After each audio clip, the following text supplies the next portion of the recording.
So the last line I want to talk to you about is trying to target some better fish in your peg. So the margins is obviously a little bit shallower than across, and I treat this line where I feed it a little bit heavier and I try and single out the carp, try and single out them bigger fish. What I don't want to be doing, if I can go across there and catch fish and I can go there and catch fish, I want to try and have a line where I can catch a better stamp of fish so that I can boost my weight in the last hour. Margins is the best place to target them. So what we're going to be looking for here is the shallowest water we can find against the banking that's sensible. So when we're fishing in the edge, it only changes by about 2 inches off the bank to tie it into the bank.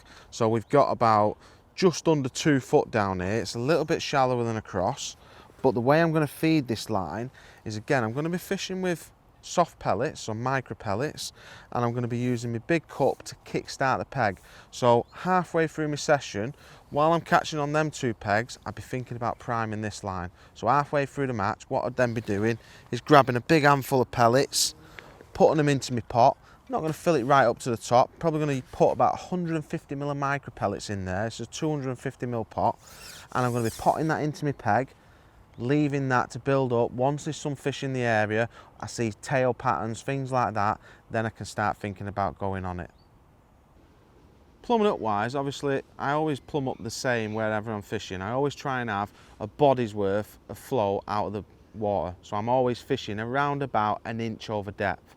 Now what you want to be looking for in the margins is, obviously today I've been able to get against the bank. I don't want to fish it right against the bank where the bank could have a bit of debris against it or anything like that. I've fished about 2 inches off where it's nice and flat, and then it starts to slowly slope down the shelf, and I want to make sure that I'm not fishing on that sloping bit. So I've used my back shot to keep my rig tucked in against that bank, and I've fished with probably 1 inch over depth. That is always my starting point. I never come any shallower than that. I always like 1 inch of line on the bottom. But at times, if it's sloping fast, sometimes what you might have to do is put 2 inches of line on the bottom and draw it onto the slope. And then that way, you're always going to be on the bottom. It's always better to be more over depth than it is to be off the bottom, because that way you won't foul up as many fish. That line down there now has been getting primed up for about 1.5 hours, every sort of 20 minutes. So probably 3 times an hour, 4 times an hour, something like that, 15-20 minutes. I've just kept dropping a little bit of bait in, probably about 100 to 100 ml of pellets. What that is probably like a good handful for those who don't know. But if you look on your actual cupping kits, it'll tell you the volume. So 100 ml is about 1/3 of a big pot. Now, when I go in there, I don't want to constantly keep big potting it. I want to try and pin the fish to one small part of my peg, and that's where your little kinder pot on the end of the pole comes in. So these is the large guru. Across I was fishing the medium. Now we're fishing for bigger fish. I'm going to put a little bit more bait in. The bigger the fish, the greedier they are. The little bit more bait just holds them in your peg better, because they'll eat it a little bit quicker. Now, hook bait wise, I'm going to be fishing corn. Reason I'm fishing corn is because I'm feeding more bait. I need a hook bait that stands out. When you feed a bigger volume of bait, sometimes a soft pellet can get lost. Now it's fine if you're fishing up to say a medium guru size worth of micros, because that's not going to get lost. But anything above that, it sort of becomes a needle in a haystack. So a nice big visible piece of corn is going to be my choice of hook bait. So I'm going to slip that on. I'm going to go through the top and back out the side. So I get a nice hook hold, and then I'm going to fill my pot up with micro pellets, exactly the same as what I was doing across. It's just that I've fed this a lot more aggressively. So loosely press in, exactly like I was doing over there. Nothing changes. And then I'm going to ship to my desired length, fishing this a little bit closer. I'm only fishing like 4.5, 5 meters down the peg, right against the bank. Well, probably 2 inches off the bank. I'll put my pellets in nice and gently, lift my rig up. Now I've been seeing signs of fish there for the last half an hour or so, so hopefully they're nice and confident there now. And when I drop this in, they're just going to come back to that little spot, and we ain't going to have to wait too long for a bite. So straight away, a little indication. I've been seeing swirls and tail patterns, which obviously give them away. If it was a little bit deeper, you might not see the fish. So don't always think, oh, I've not seen anything, they're not there. Sometimes they are there, and they just don't give themselves away. They just swim a lot slower. So one little tip here is I'm actually using a back shot. The reason I'm using a back shot is not because of the wind, but what it's helping do is stop that rig drifting away from the bank. My back shot is bank side of my float, so it's closer to the banking, and that means that my rig, if it starts to drift away, my back shot will drag it back into position.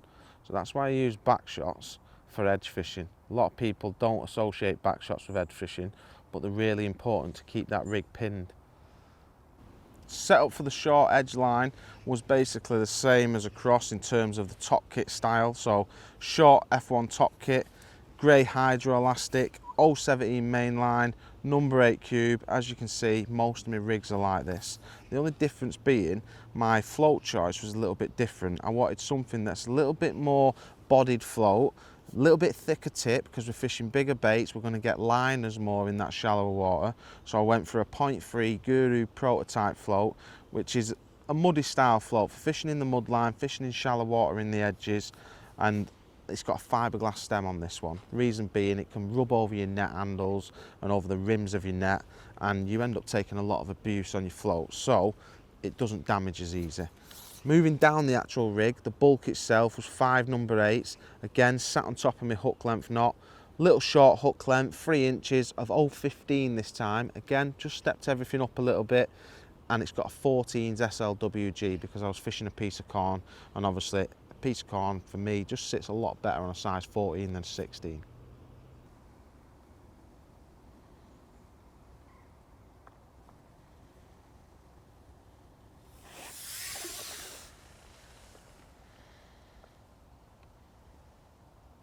There we go, first fish of, I won't say the day because we've just gone down that edge now. We've been priming that for about an hour and a half. Took a little bit longer than I thought. It took about 4 minutes or so to get that bite. Being a little bit more patient in this edge because obviously you've got to wait for him to come in your peg a little bit. It's not like when you're fishing across and down the track, like you're fishing for bigger fish. You need to be a little bit more patient. Hopefully they're a bigger stamp, you don't need as many bites. So what I'm doing here is just trying to keep that pole nice and low. Just taking up the tension. And then hopefully bring him into my net.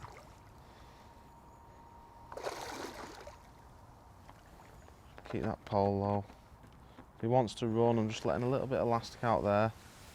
Don't try and pull them back when they're sort of running away from you. Take one more little strip there. Feel like I've got enough tension on the rig now. Here he comes. There we go. Nice common. Not massive fish, but good stamp for this lake. Obviously catching a lot of F1s and stockies. You know, they probably average about 4.5, 5 pound in here, I'd say. He's probably £5. So now I've been priming that line up. Obviously they're the type of fish that we're trying to target here is the carp. If I can go in there and catch 10 carp, it could be 40, 50 pound in the last hour. If I'm fishing across there, yes, I could get just as many fish, I could get 10 fish. Or if I'm fishing down the middle and I'm catching 10 fish, you're probably looking at like 15 to 30 pound maybe if you're lucky, because you're predominantly catching F1s, stockies, odd carp, whereas this line, this is all about trying to build that weight up for the last hour.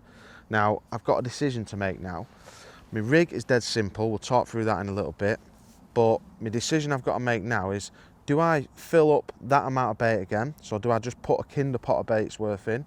Obviously, I've been piling in bait there, not piling it in, but I've been putting a good handful in every 20 minutes, and I know that I'm going to have a nice area of feed there.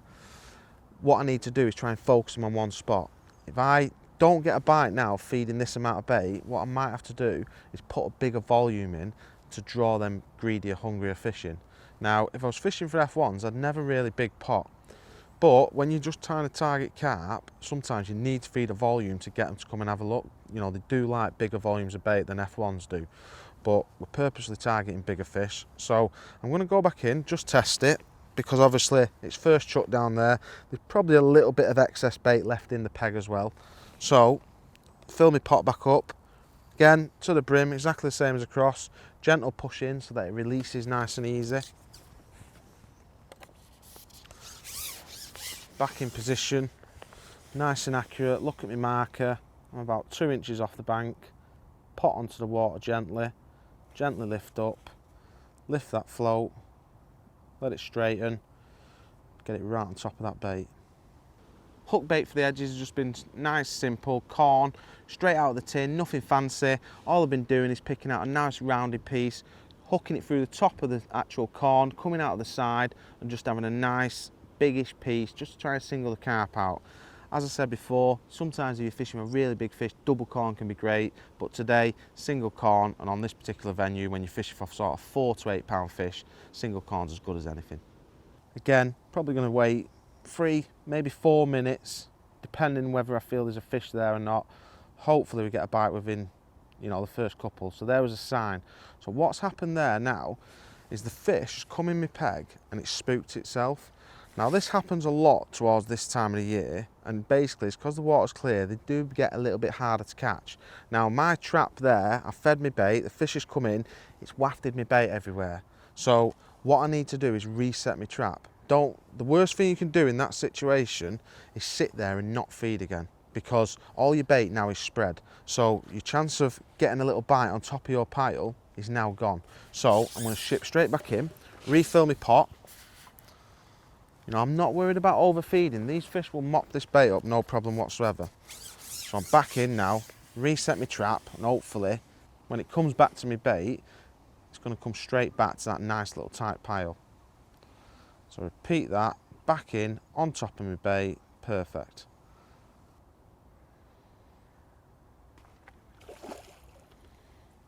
There we go, that didn't take long.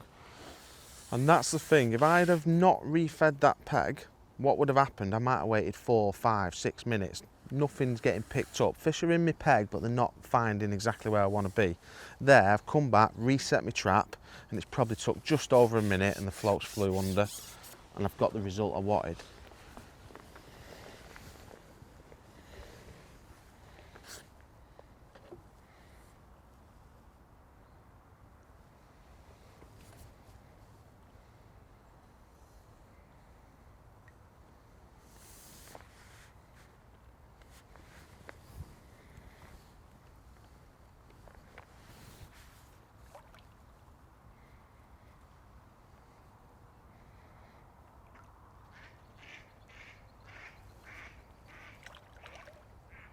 When they shake their head like that, just let them run a little bit. Here's a lively one. Let's come up now. If they shake their head, try not to pull against them too hard. Let your elastic do the work. Just let him calm down. Another common, probably another £5 to be honest. So you can see there, within 10 minutes, I'm catching 2 fish. Probably going to go £10, £11. All of a sudden, you're starting to build a weight up. Now, because I'm getting a quick response, I don't feel like I need to big pot it and draw any more fish in. I feel like there's fish lingering in the area now. So until that happens, I'm going to keep kinder potting bait over the top of it. Smaller amounts, trying to focus the fish in one little spot. When my peg starts to die, the only decision I'll have to make then is whether I big pot it or keep kinder potting it. But edge fishing is quite straightforward. You don't want to overcomplicate it. A lot of it is about getting the fish into your peg and then hopefully pinning your hook bait on top of them and then just catching them. So feed couldn't be any easier. All I've done is fish soaked micro pellets, and I've literally just covered them, same as episode 1, used the same pellets, covered them in water, just enough to cover the pellets, left them for about 15 to 20 minutes. These are the Screttings version, exactly the same. After about 15 to 20 minutes, the water all absorbs into the pellets. You're left with then a nice spongy tacky pellet that you can put in your pole pot and feed. So up to now, the fishing's been relatively simple. You're potting micros in, you're fishing a piece of corn. You may be wondering, would you ever put any corn in with your micros or things like that? When it's quite shallow like this, your attraction is them micro pellets. That's what the fish are going to be grubbing about for. I'm not a big lover of putting bits of corn in with my micros. I only really do that if I feel like they're not picking my hook bait up, but I'll be honest, 95% of the time I just feed micros and I put a piece of corn on the hook. Now, I'm using corn here today because that's what works at this particular venue. You could also fish micros with an expander if you wasn't feeding as much bait, which we spoke about before. Because I'm feeding quite a bit more micros than usual, my expander might not get picked out. Now you could also fish a piece of worm over this. Micros is very similar. It's the closest thing I would say you get to ground bait. Now you might think, well, why are you not using ground bait then? Ground bait for me is more when the water's really coloured and you're fishing in sort of 18 inches or less. Ground bait can work up to about 2 foot, which is about what depth we've got today. But for me, I feel like micro pellets, it's a little bit more filling. It's that time of the year now where the carp want to have a little munch and they're getting stocked up, ready for winter. You know, another 6 or 8 weeks, they'll be going into winter mode. So for me, micro pellets always seems to work better later in the year than ground bait. Ground bait's more of a shallower water method. And if I was fishing ground bait here, I wouldn't do anything different. I'd feed it very similar. I would probably just add micros and ground bait 50-50, bit more of a cloud. But what I don't want to do now is add a cloud and then start foul looking fish. You know, they're already a little bit wary in this depth of water. For me, if you can catch them on micro pellets, it's so much easier than having your ground bait getting kicked about and blown about everywhere. But in terms of particles and hook bait choices, I just try and keep it simple. If I go to a venue where they like meat, I might feed micros, fish a cube of meat on the hook. If I go to a venue where, you know, there's not many perch and things like that, you know, fishing a worm or double worm even over a bed of micros can work. It all depends on the venue you're fishing. But here, the water's a little bit clearer. I feel like corn is a really good hook bait for the carp. You know, it's something I've done for years and years, micros and corn. It's a simple but very effective way of catching them. So pole pot choice for my edge fishing on a venue like this, I try and keep it dead simple. I've got a 200ml pot here. I can feed anything from half a pot full, so 100ml, 3/4, 150ml, or I can fill it right to the brim and I've got 200ml of bait. When that's got the fish in the peg and it's got them rooting about, then obviously I like to concentrate on my smaller pot. Now I say a smaller pot, it's actually a large guru in the pole pot range, and that's just enough for my carp fishing. Probably a little bit too much if you're catching F1s regular, but when you're targeting carp, they're pretty much my go-to pole pots. So again, I've gone in this edge now, I've had 2 chucks now where I've fed, and I don't feel like the fish are coming back to the bait as quick. So now I feel like the perfect time to give them a big pot and try and restart my peg, reintroduce a volume of bait that can bring the fish back. So what I'm going to do, hook my rig up for a second. When this smaller pot is not working, that's when you need to reintroduce a volume of bait again. So big handful of micros, again, probably half a pot full. So in that pot, it's probably about 125ml of pellets.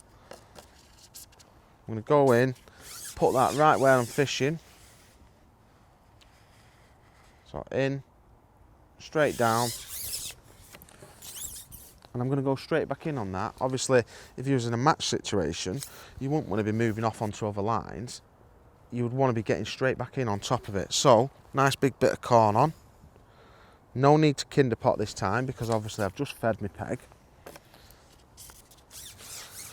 Now, if I get one this chuck, what I can then do next chuck is I can go back to the kinder pot. So I'm just going to reset my rig right on top of that pile of bait that I've just put in. Obviously sometimes double corn can be really effective.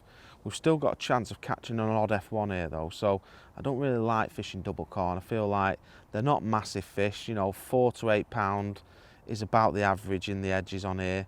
If you was going to a venue where they're sort of 6 to 12 pound and there's a lot of double figure fish, double corn can be an absolute awesome hook bait. But for me, I nearly always fish single corn on here. So I've just seen a little boil near my rig, so something's come and had a look at that volume of bait. Now if I don't catch one on this, at least I've sort of topped up the peg. You know, there's enough food there to hold them so that when they do come back, you know, they're not just in and out, they stay there for a little bit longer, eating any excess around that area. And then I can focus them again back to my little spot with my kinder pot. What a lot of people make the mistake of doing is they pot it, and then when they go on it, they're feeding little bits and they just stick to feeding little bits, or they go the opposite way and they just keep piling bait in, not really thinking about what they're trying to achieve, and sometimes they end up with loads of fish there and then they can't sort of pin them down and catch them. So I'm just going to mix it up a little bit here. Big pot, small pot, small pot, small pot. As soon as I can't get any fish in my pet, back to the big pot. You know, try and work out how many fish I think are coming in my peg, whether I need to feed a volume to get them back, or whether they're there and I've just got to try and pin them down. Like, that's your biggest decision with your margin fishing. So when we was fishing across this morning in episode 1, we're basically feeding, getting signs within a minute and 2 minutes. That meant that we was feeding every sort of 2 to 3 minutes. Well, if the edge fishing is going to be as good, you're going to be looking to repeat that sort of feeding pattern. If the fish are responding well, you need to be feeding regular. So when it comes to volumes of bait, yes, we're feeding a little bit more in the margin than we was doing across, but we're still feeding sort of every 3 to 4 minutes. Obviously, we're waiting for slightly better stamped fish, so a little bit more patience. You don't need to catch as many. But also volumes of bait. When we was feeding bigger volumes, I was putting a full handful of pellets in, probably about 100 to 150 mil of micro pellets. Now, if you're thinking, how much is that? It's basically half a big pot's worth. And if you was coming having a day session on this, typically I'd like to bring sort of anything from 4 to 5 pints of micros, and that's going to basically cover me for all my across and my edge fishing. And that would probably equate to about 1.5 bags of micro pellets. So that one's off the big pot. I had a sign quite quickly, so obviously they come to have a look of the cloud of it, the commotion of it, and then it actually took a little bit longer, probably 4 minutes to get that bite. Obviously there's a lot of bait there, so it can sometimes take a little bit longer to sort of pick out my hook bait. But where we had no signs for sort of 2 chucks and it sort of looked like the peg were dying, that big pot has actually got a bit of activity down my peg again. All the time I'm looking down the edge just to look for boils and signs, because obviously when you hook a fish, your micros can kick up off the bottom as well. So when they kick up off the bottom, they're attracting new fish into the peg. Very similar to how ground bait works. So I'm looking to see if I can see any signs of fish. If I can see signs of fish down there, then obviously I know, right, I only need to go in and feed a little bit because they're already there. So I'm not going to go back in with a big pot just yet. Obviously, at some venues it might require that. You might have to feed, another nice 4-pound fish by the way, you might have to feed a big volume every chuck to get the fish coming back. If you go right back to episode 1, we fished sort of 8 sections, down the peg, off the bank a little bit. Today, we've chose somewhere in between them 2 lines. We've fished top 5, in against the bank because we've had the depth. Now, you have to bear in mind, some venues you might not have the depth. So if it's only a foot deep, you might need to come away from the bank a little bit. So think about the distance you fish and the depth you're fishing is really important. If it's really deep, sometimes you can fish them closer to yourself. And if it's really shallow, sometimes you have to go further away from yourself. There we go. That's a lot quicker bite. Don't think it's a massive fish.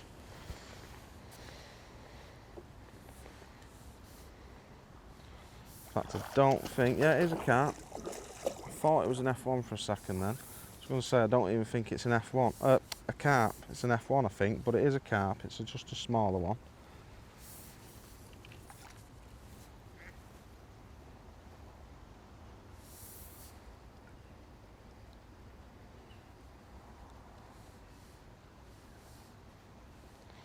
An angry one as well. But that bigger volume definitely got some fish back in my peg. I could see signs of it, so I knew I didn't have to feed enough. And again, I'm doing the same now. I'm looking down there. Can I see any swirls? Do I feel like I need to feed again?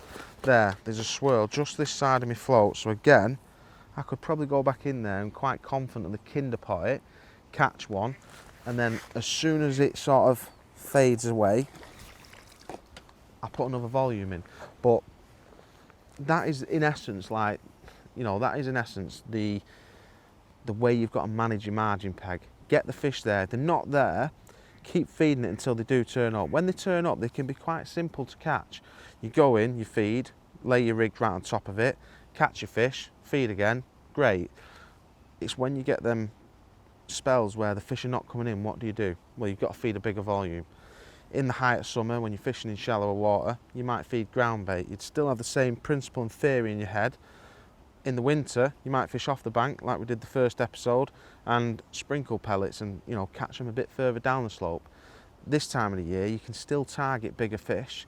if you feed the right volumes of bait, you're fishing the right part of your peg, you know, you can still be quite selective, even in September, going all the way into October. So don't discard your margin fishing. There's still fish to be caught on it. You just got to think about what you're doing.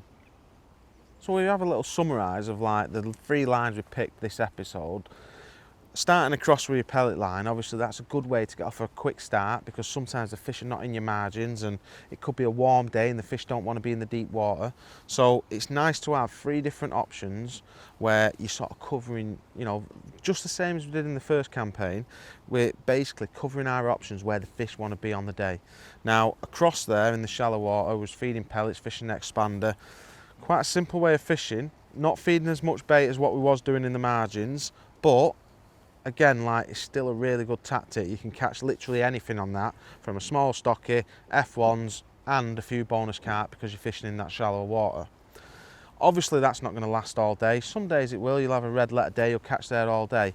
But generally, especially in match situations, that tends to die off. You sort of catch the fish that are in the area and they start to lose interest. That's when you have other lines fed. So if I was in a match situation, I'd have been throwing a few pellets down the middle, trying to prime that hard pellet line up short down the track. And hopefully when I dropped on that, there would have been a few fish competing and I could have caught a little nice run of fish on that. Now you'll notice on that track line, because I'm fishing in the deeper water, I didn't catch any bonus fish. You generally find most of your bonus fish will be caught up the shelves.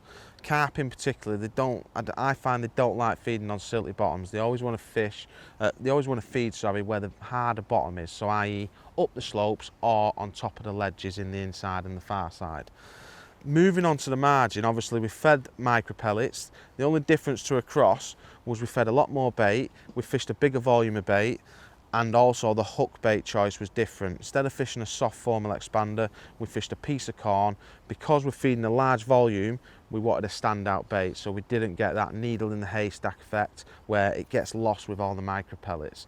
So hopefully these little tips and tricks that I've shown you today, the lines to fish, the way you feed them, for this time of the year will help you put more fish in the net. Obviously September, going into October time, don't forget them margins, great way of catching some big fish. Don't think, oh, as it's getting colder, that line's going to go. It's not. You're still going to be able to catch them fish there. You've just got to think about the depths that you're fishing in and the baits that you're fishing. So hopefully, as I said, it's going to put more fish in your net. You're going to enjoy your fishing because of it. If you like this episode of the Margin Fishing, like and subscribe to the channel. If you have any queries, any questions that you want answering about today's video, obviously drop them in the comments section. We'll try and get them answered for you.